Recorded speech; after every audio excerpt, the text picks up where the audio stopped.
The STS-119 crew is set to deliver the final truss segment and its 2 solar array wings to the International Space Station. Their installation will enable the station to double its resident crew to 6 this year. Discovery's crew of 7 is commanded by Air Force Colonel Lee Archambault. The Chicago area native is approaching this mission much differently from his one previous venture into space, STS-117. During that mission, Archambault was focused on the responsibilities of piloting Space Shuttle Atlantis. On this mission as a commander, I need to take a more global perspective of the whole mission.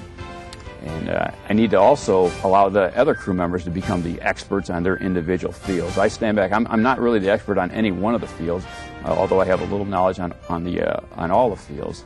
But I need to let them become the individual experts and trust them to take care of their job and leave them alone to do their job the way they know how to do it. So it's trying to just more or less be a chess player to assign the individual crew members to the right job so that ultimately we can accomplish our mission objectives.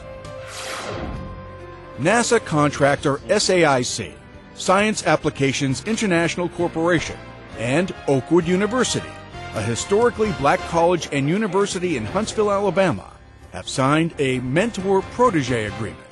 This mentor-protege agreement is the first between a NASA prime contractor and an HBCU. It's a historical day for us because we think it'll open new possibilities for our students, our faculty and staff, and this partnership is one that we highly value and believe will bring great returns for all of those involved in this whole process. SAIC will provide Oakwood with technical and business assistance in technology enhancement and business administration. With both Oakwood and Marshall calling Huntsville home, the university is considered a potential pipeline of talent to the center. With the establishment of internships and postgraduate placement, all parties believe this MPA signals the beginning of a long and mutually beneficial relationship. SAIC is very proud to be the first in NASA's program for signing a mentor-protege with a historically black university and college. 6 retirees of Rockwell International, who were instrumental in developing the Apollo crew capsules back in the 60s, visited the Dryden Flight Research Center. There they got a look at prep work on the Orion crew module.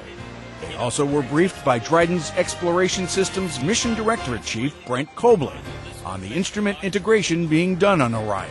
The first 2 flights we're going to use just a simulation of the crew module. The Rockwell Apollo veterans later shared their collective wisdom on managing a high-technology development effort with Dryden employees during a special town hall presentation.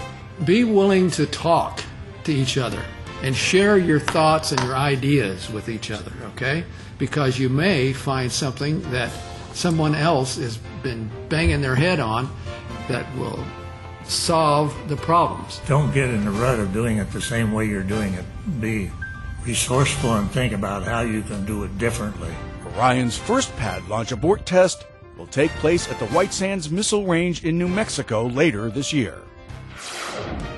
Roger Storm, Digital Learning Network Coordinator at the Glenn Research Center, was a recent contestant on the syndicated TV game show, Who Wants to Be a Millionaire? Storm was in the Millionaire Hot Seat for 2 tapings of the program hosted by Meredith Vieira. You can see those episodes this week. Check your local listings to check out how Roger did. And that's This Week at NASA. For more on these and other stories, log on to www.nasa.gov.